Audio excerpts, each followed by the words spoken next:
to life in fiqh, right? Fiqh is how the text applies to life.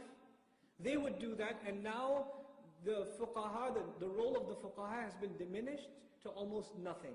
So even if we have fuqaha in our midst, if they say something that doesn't click with my already angry predisposition, we'll just call the faqih a sellout. Or if the faqih says something that doesn't fit with my cowardly predisposition, I'll just call him extreme.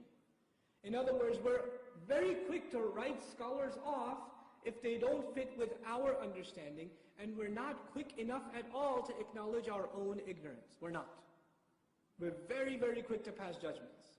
It's like we've all got all of Islam figured out, based on the khutbahs we've heard our entire life, in which we were sleeping half of those 20 minutes anyway. We have enough of a qualified Islamic education to read some passage of the Quran, no knowledge of Arabic, or of tafsir, or of detailed analysis, or of the usul that are derived in fiqh. And if you've studied fiqh for 4 months, and if you've studied usul for a year, then you are nowhere near someone who studied usul for 20 years and says, I still don't know usul.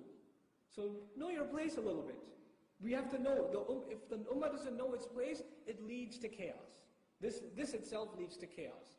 And the reason I'm taking so much time before even entering Surah Muhammad, why am I taking so much time in doing this with you guys? Because I've noticed something. I have noticed something especially with our young people. The young of the ummah, whose blood is hot, whose blood boils when they see injustice. They are easily manipulated, very easily manipulated. Their emotions run wild. A teenager, doesn't even matter if he's Muslim or not, thinks they've got the world figured out. I had the word figured out when I was 14. As stupid as it was, and I look back and I go, seriously? That's what I thought? How dumb could I have been? But when you're young, things make you angry very easily. Things spike your ego very easily.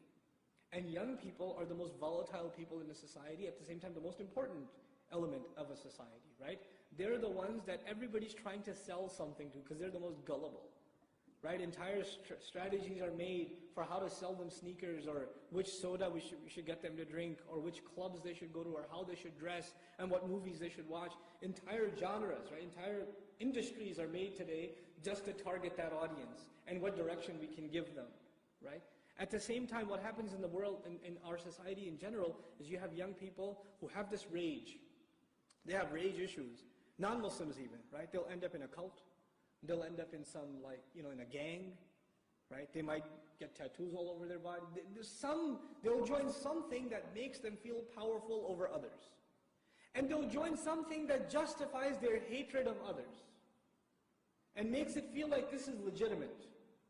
They want to have, a teenager generally wants to have a sense of superiority over someone else.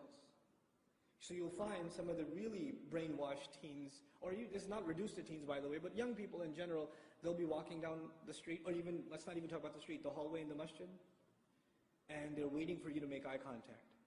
And when you make eye contact, they're like, what you looking at, son? Like they got this hard look on their face, like, yeah, you better look down. Yeah, you best look somewhere else.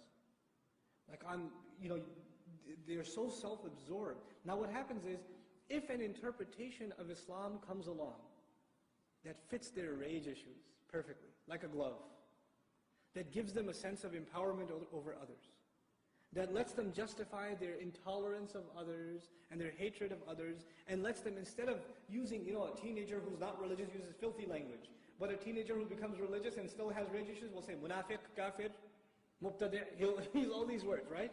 So religious cuss words, basically, right? That's what ends up happening. So you have these predispositions, they gravitate towards certain understanding of Islam because it actually jives with their own personality disorder sometimes. It does. I've met teenagers, I've yet met young people myself, who were, all they were talking about is, I won't name names or name groups because that's immature and we should be above that. But I was in a city, I won't even name the city, right? Because I know people in here that are from that city. So I was in a particular city. I gave a talk about the miracle of the Quran, and a student comes up to me, and he starts talking to me about some, political aspect of Islam. And he's like, don't you think this? And I'm trying to have dinner, and this guy is not stopping. He's just going on, and don't you think about, what about this ayah, what about that ayah? And he quoted like 8 ayat from different surahs in an order. Now, I knew where he got this stuff from. Because I knew the people who are in this group that he was talking about, I had experienced some of them in New York. Their halaqat, they didn't even call them halaqat, they called them something else. I might give this away, but they called them discussions. So after he was done, I said, so how many discussions you been to? And he says, excuse me, what? I said, yeah, how many, because you spent 20 minutes explaining to me these 3 points and you quoted these ayat, but you didn't even get to the 4th point. They get to the 4th point in the 5th discussion. You didn't attend 5 discussions yet? He goes, I may have attended some discussions. How did you know? I was like, I've been around the block, brother. I know. And let me tell you something, and I, being obnoxious, I said something else to him. I said, let me now ask you some questions. You just answer me plainly. Do you live by yourself or with roommates? He says, yes. Because he was dressed very trendy and, like, nice car and stuff. I was like, you don't call your parents much, do you? Nope. Stay up a lot late at night? Yep. A lot of hookah joints where you discuss Islamic issues? Yep. Usually, not too often at the masjid? Nope, not too often. Not really studying any Islamic studies other than attending some discussions with people that aren't really scholars, probably people your age or a little older than you? Yep. Okay. Any time spent in studying Arabic or ulum? Anything? Nope. Those ayat you just quoted, you know the ayah before it? From Surah Al-Ra'd, he quoted that from Surah Al-Ra'd. You know the ayah before it? No. You know the ayah after it? No. Have you studied any tafsir of those ayat? Yeah, which one? No, I haven't studied tafsir. I haven't studied tafsir. We discussed the ayah. You know what, and I told him at the end, listen bro, just do 2 things. You wanna serve Islam, do 2 things. Call your parents every day, and be nice to them when you talk to them, and try to make salah at the masjid, Fajr Isha. And then we'll have this conversation again in a year. Okay? A lot of kids don't have their foundations down. They have family problems. They don't deal with their parents properly. They don't take care of their salah. They don't even take care of their tahara. But they're ready to establish Islam on the face of the earth. They're ready to eradicate the kuffar from the face of the earth. This is a very twisted look at the religion.